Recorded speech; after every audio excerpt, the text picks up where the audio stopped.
Okay, let's get started with this podcast for Chapter 19 on pharmacoeconomics. You will probably find this particular podcast pretty long, pretty involved, at times confusing.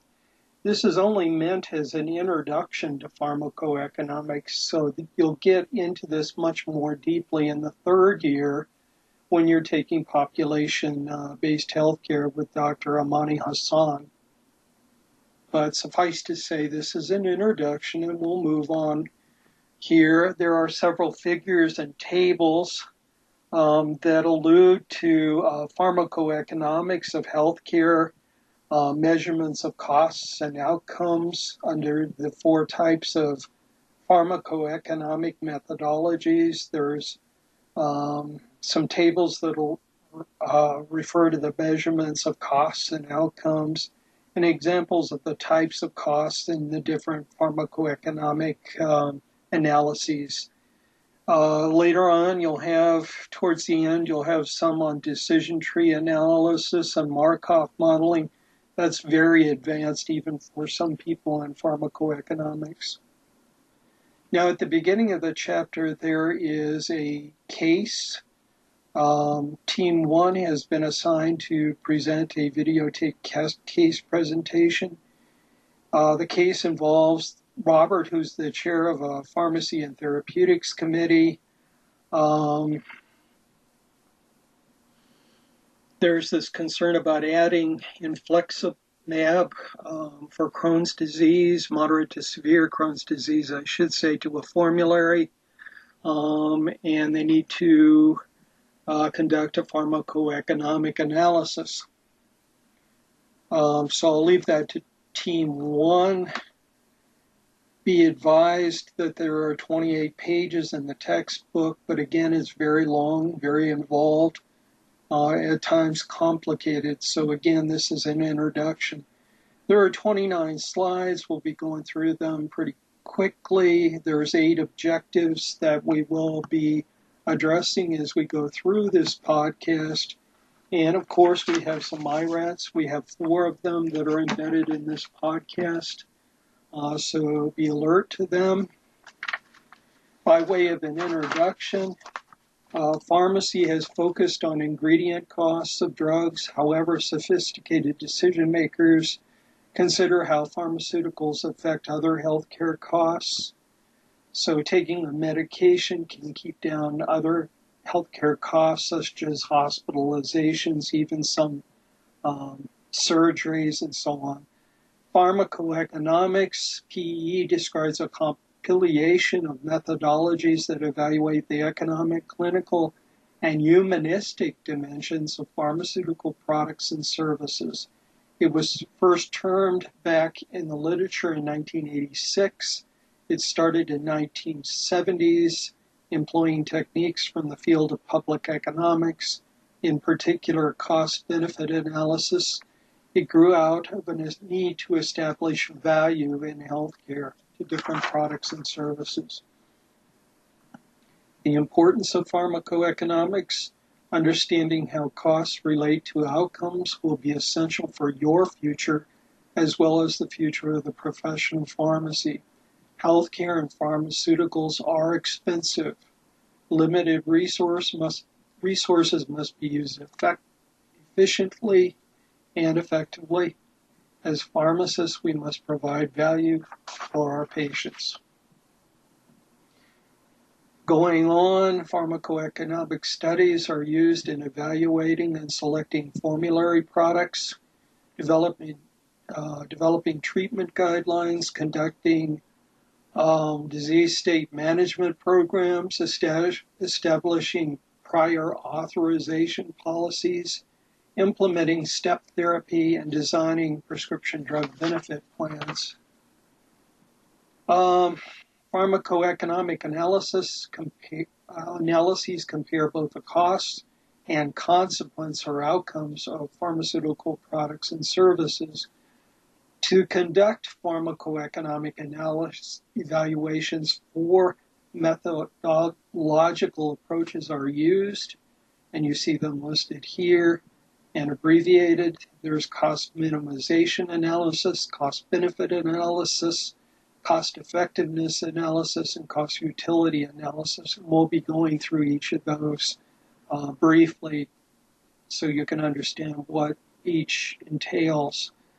Cost consequence analysis is something different. It lists costs and outcomes without directly comparing them using ratios. There are some definitions I want you to be aware of that they're used quite commonly in economics and pharmacoeconomics. Efficiency is the first one. It's the lowest cost per unit output, best allocation of resources that optimize productivity. Efficacy is if it works, positives outweigh the negatives. And effectiveness, it works in the real world, works for individuals for whom it was intended in the real world.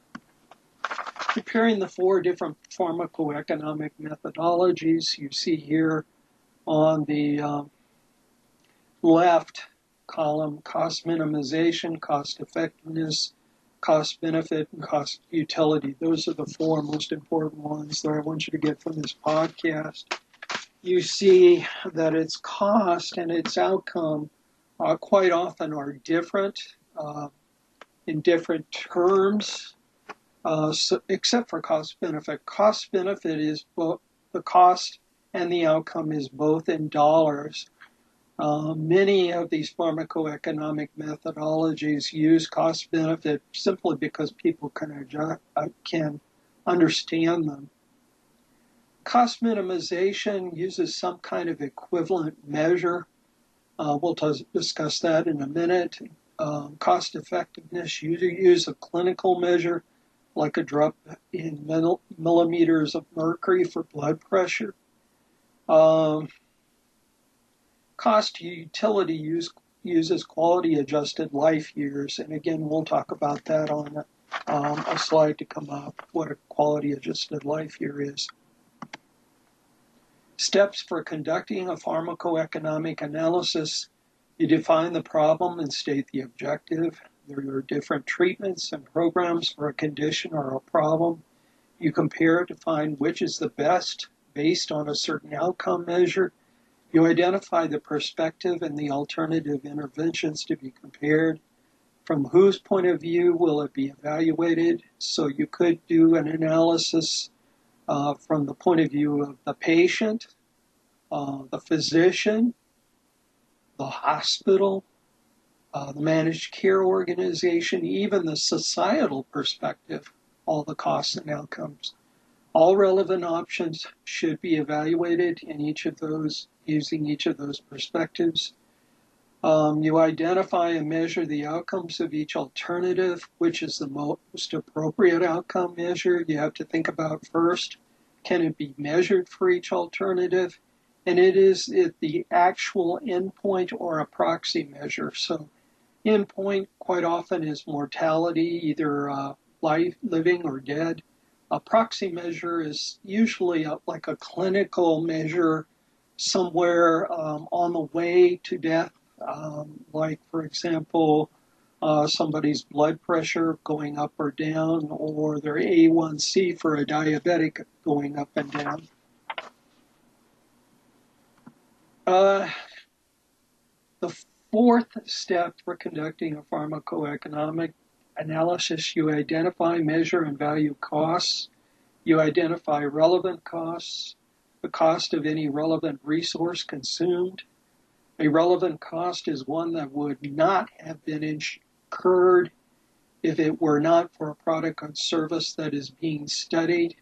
So, for example, if a therapy, a drug has a side effect, that's a relevant cost because you might have to use, for example, epinephrine or Benadryl to help that patient get over the side effect.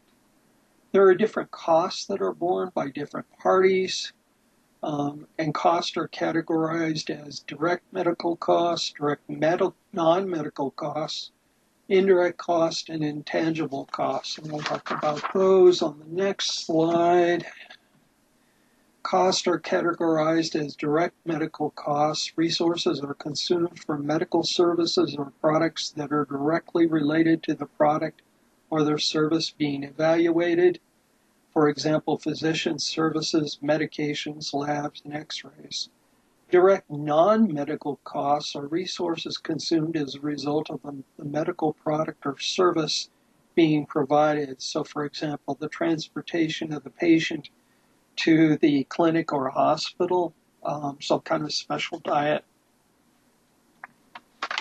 Indirect costs are resources spent that are indirectly associated with a product or service, like loss of productivity, meaning while they're having a treatment, they are not at work and they're losing money and the employer is losing productivity. It's controversial because it's difficult sometimes to measure.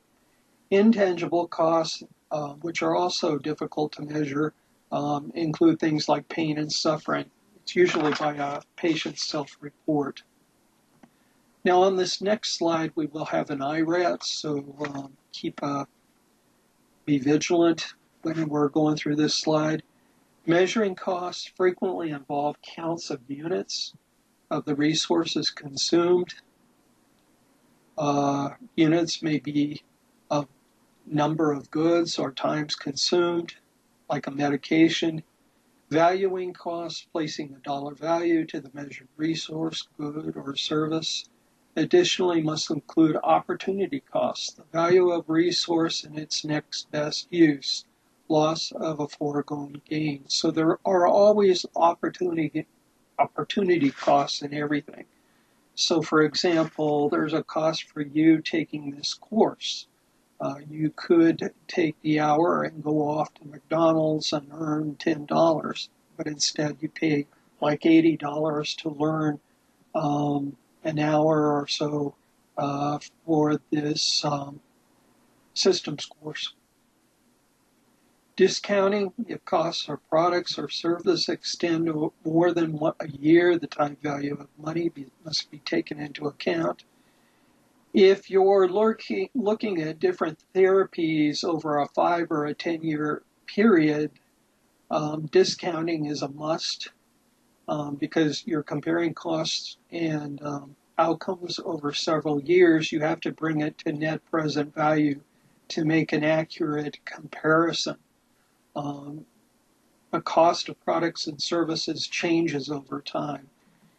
Present value of something is usually increases over time. Sensitivity analysis is testing the variability of outcome or cost assumptions under different scenarios, the best, expected, or worst case. So you change some of the variables. So for example, the possibility of having a side effect, there may be a range of the side effect occurring. If you're looking at transplantation, it's not always successful. So you have probabilities that you put into these analyses. Sometimes you use the best probability, sometimes the expected or the worst case, to determine if it's a viable option. Now, an IRAT that comes from this slide, I want you to know that the purpose of discounting and cost-benefit analysis is equating costs and benefits to a single year or present value. So you bring all the costs and outcomes for some therapies that are 5 or 10 years down to a single year. Cost minimization analysis, there's another IRAT on this slide, from this slide. This type of analysis is used when 2 or more therapeutic interventions are equivalent in terms of their outcomes or their consequences. So the most common example I could cite is back in the 70s and 80s, they used to do a lot of these cost minimization analysis when there would be a formulation are two formulations of the same drug, like a cephalosporin.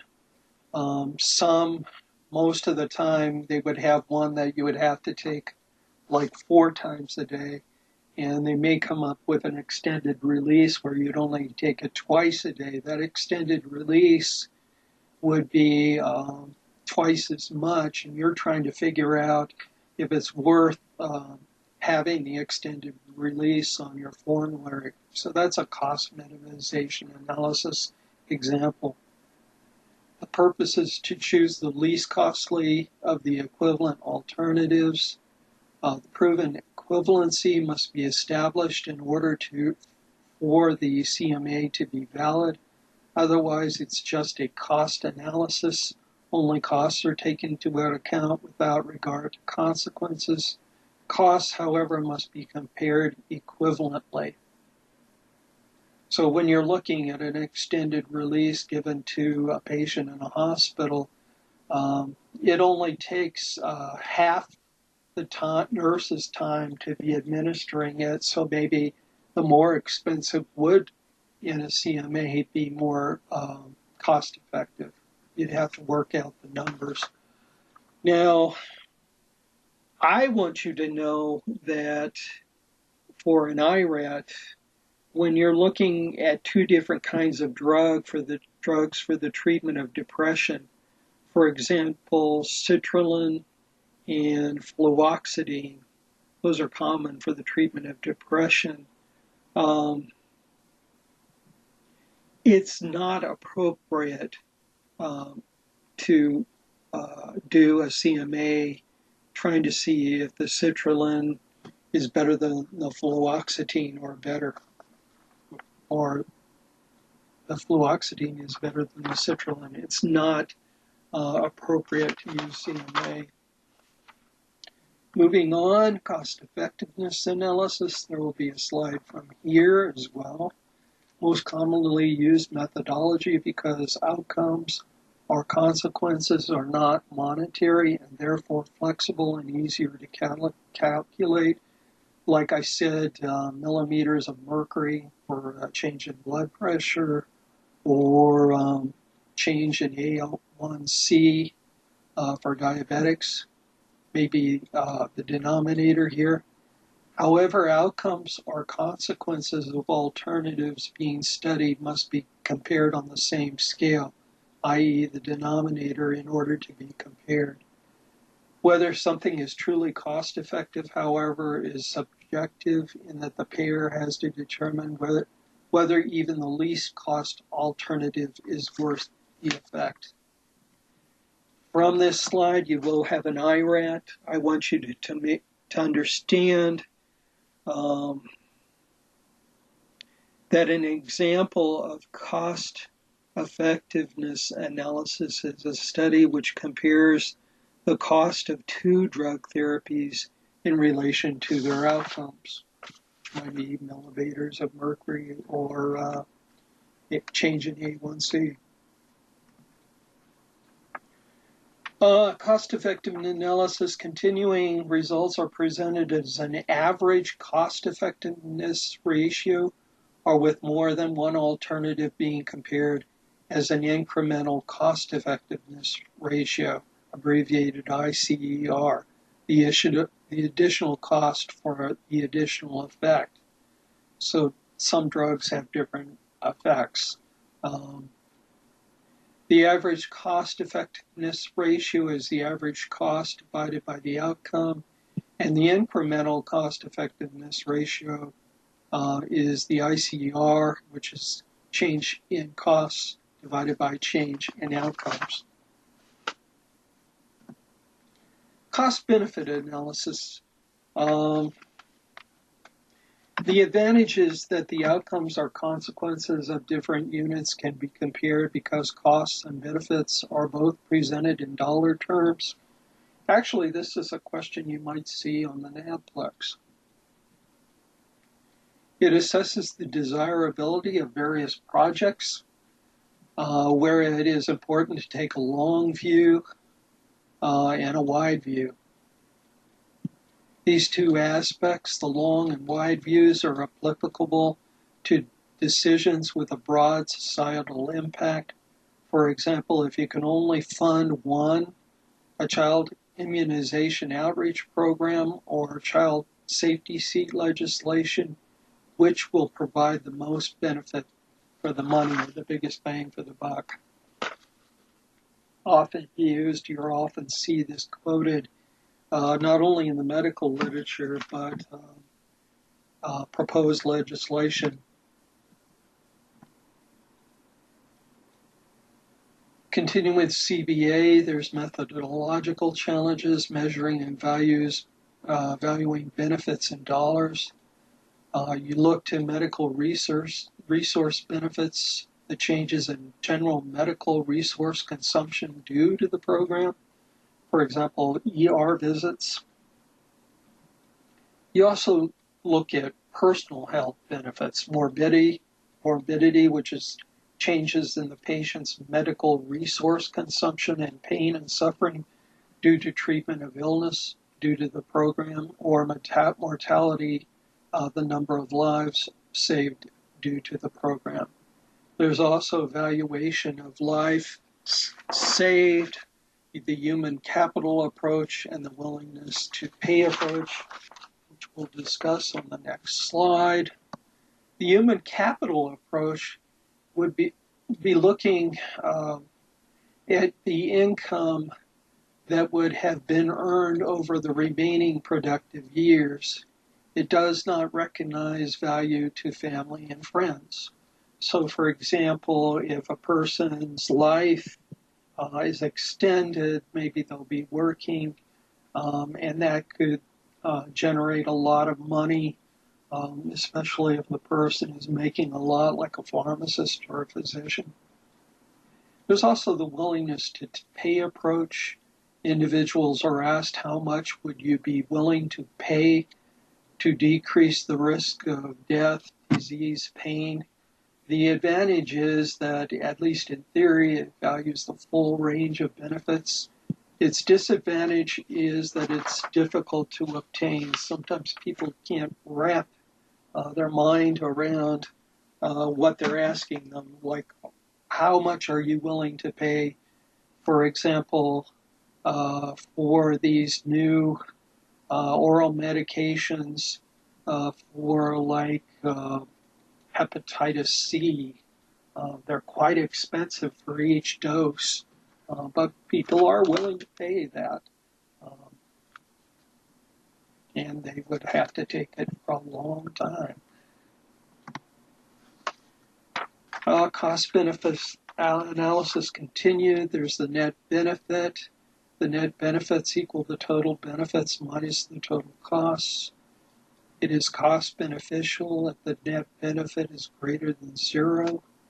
The alternative with the largest NB is the best option, but available capital may require a less beneficial option. So again, we used the example earlier of childhood immunization outreach versus child safety seat legislation. The net benefit would be critical in making that determination. There's also a benefit to cost ratio, or the other way around, the cost to benefit ratio, and that can be confusing. The net benefit divided by the total cost is the benefit to cost ratio, and hopefully that's greater than 1, and then it would be beneficial. If you look at the other way around and you just switch the denominator with the numerator and you have total cost over net benefit, you have the cost to benefit ratio. And in that case, if it's less than 1, it's beneficial. So you need to be careful when you read these published articles on cost-benefit analysis for that benefit to cost or cost to benefit ratio. Cost utility analysis is probably one of the newest of these 4 pharmacoeconomic analyses that are most prevalent. It's an extension of cost effectiveness analysis, except the effect is restricted to the natural unit called quality-adjusted life years instead of just additional years of life. Quality-adjusted life years not only measure the quantity of additional years of life, like with some cancer therapy, but also the quality of those years. Life years are multiplied by utility values on a scale of 0 death to perfect health in order to calculate quality of life years. A good example would be if you're in perfect health, it's 1, 0 is death. Some people say being blind affects your quality of life. That is debatable, but some people would put that as 0.5 somewhere in the middle. Quality of life years would be the utility, like 0.5 times the years of life saved. So taking a fictitious therapy that you're dying of cancer and it could extend your life 10 years, but you go blind. You take that 0.5 times 10 years and you would have 5 quality adjusted life years. I know that's a bizarre example, but that's the kind of thing that goes on here. Similarly to CEA, incremental cost utility ratios can be used to compare alternatives on an efficiency basis. I-Cur is equal to the change in cost divided by the quality adjusted life years. Continuing on, it's not a true pharmacoeconomic analysis because it does not calculate, compare via ratios the costs and outcomes. It presents all costs and all effects in a disaggregated tabular format. That's called a league table. I'm not sure why I don't have it in there, but that's a league table, that tabular format. It's in the textbook. So that decision makers can better choose the costs and consequences that fit their perspective. So you have a list of all the this in this tabular format, and decision makers would probably float to the top because that's usually the best bang for the buck. The disadvantage is that it's very complex to prepare. The advantages are twofold. It's comprehensive, multiple perspectives presented in an efficient manner, transparency for all stakeholders. Everyone can examine the question from the other perspectives. There's different approaches to conducting pharmacoeconomic studies. The gold standard is randomized controlled trials. Patients are recruited and randomly assigned to groups, each receiving a different treatment alternative. A standardized treatment protocol is followed for all, very controlled. Patients and investigators are blinded as to which treatment in which they are participating. The advantage is strong internal validity. So what that means is when everything is said and done, the results can be attributed to the treatment and not something else. The disadvantages are that it is costly and results are not reflective of the real world. So in a randomized controlled trial, you often have like a nurse or a pharmacist administering the drug when it's supposed to be given to the patient who may be in a clinic or the floor of a hospital. In a real world, you don't have somebody handing you the medication, and you may forget. So medication adherence or non-adherence becomes an issue in the real world, and you really can't it's not reflective of the real world when you have a controlled environment. There's naturalistic designs, retrospective analysis, and decision analysis, and we'll discuss those in turn. Naturalistic designs or patients are still randomly assigned, but the patients recruited recruited and the care delivered are representative of those seen in routine practice. This is not a randomized controlled clinical trial. Retrospective analysis, it uses observational data, actual claims. When you say observational data here, you're talking about data that might be in patient charts or in some computer to observe. Advantages are that it reflects actual costs of routine clinical care in the real world. It's comprehensive and involves a large sample. Now, decision analysis can be difficult to understand. It's a systematic approach to decision-making under conditions of uncertainty rather than the study being done prospectively or collecting data on individual patients.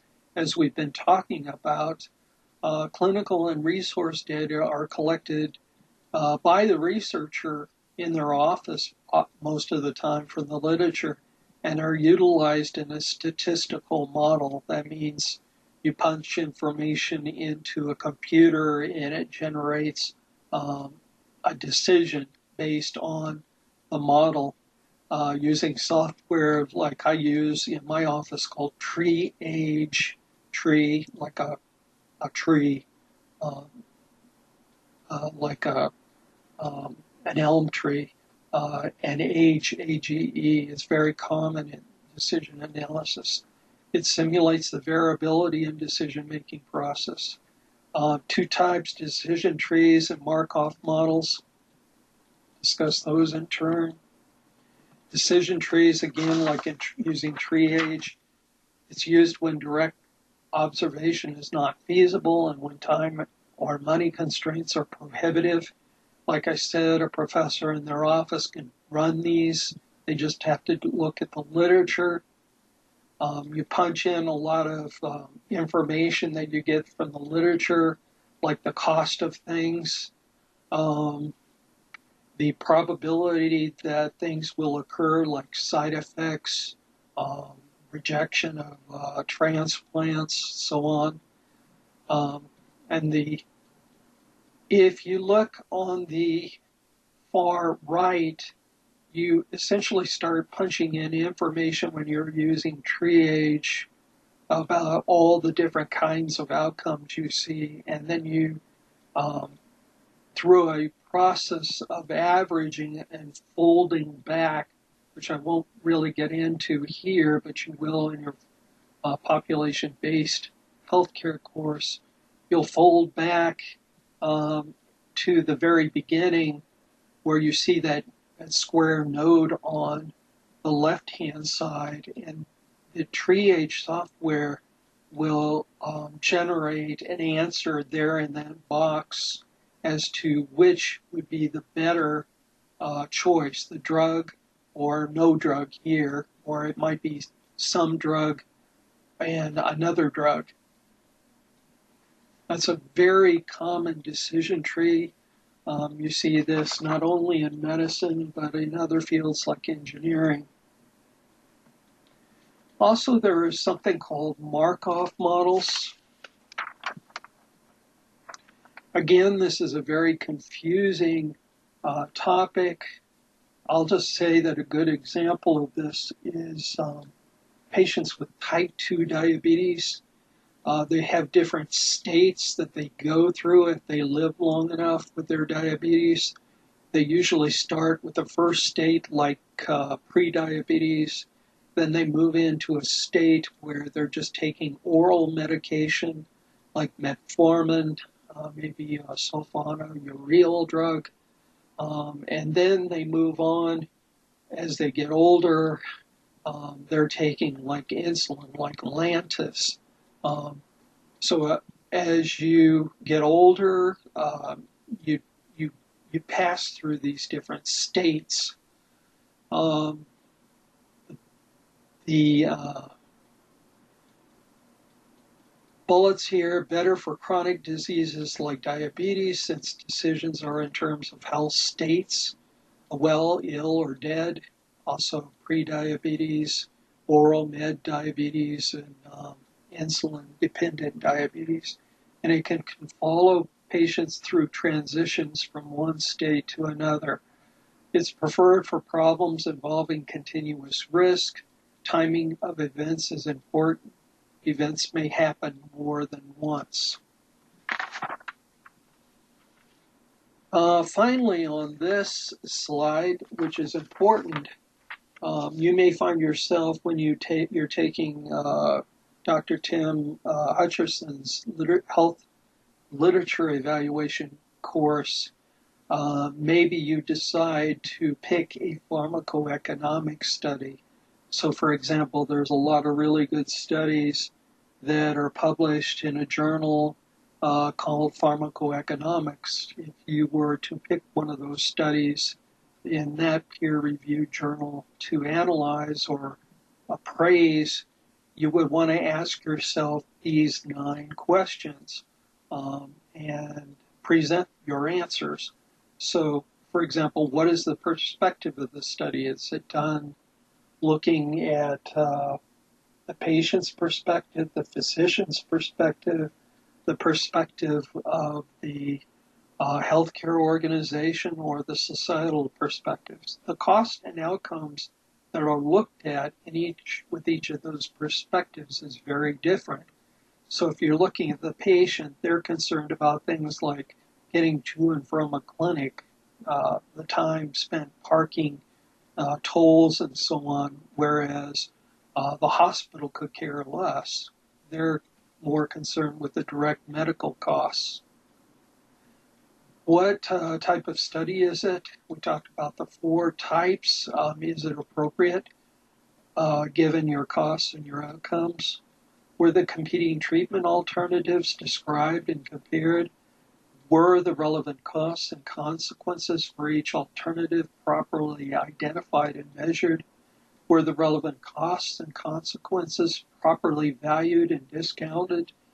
I have done peer review for several articles involving pharmacoeconomics, and I find a lot of people forget to discount. So if you're looking at a therapy versus another therapy over a 5 or 10 year period, and they don't do discounting, bringing it all down to present value to be compared properly, that's a problem.